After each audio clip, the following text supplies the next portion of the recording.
sitting. So, ako ang closing remarks sa inyo ha. Before na matag paano ko sa inyo ha. Huwag ba? Ilay pinatasan na edad. Basta mamatay ang tao. Sa karoon na panahon.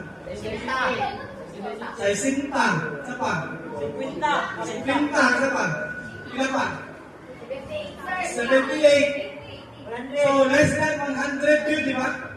So, less than 100. Okay.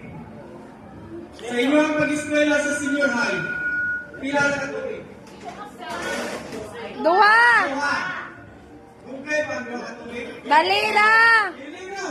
Fast ka. First semester kanina katong niyagi, murag ganito po. Yes! Di ba nilatoy ra?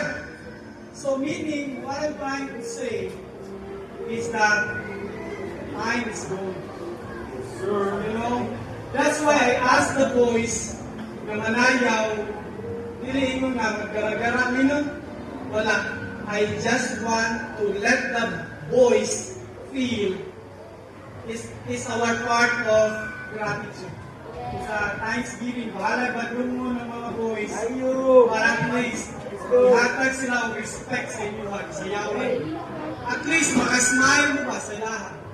Sa year 10.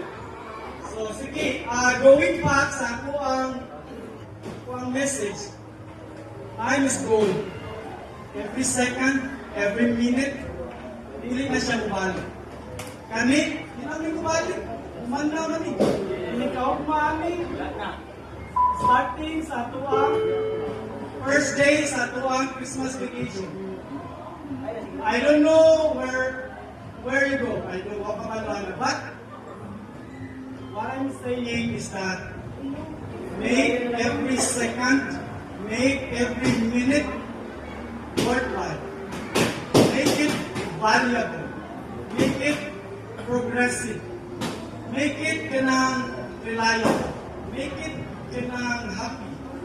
Make it kanang joyful, friendship, loving, kindness, anang na mga maayong mga character. Do not focus on negative. Ayaw, tanawa ang negative. Tanawa ang positive. Because when you look at the positive, you will become a positive person as well. Hindi ka maging negative person. Sige.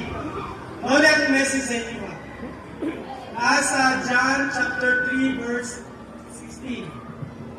Ingon siya dali, for God so loved the world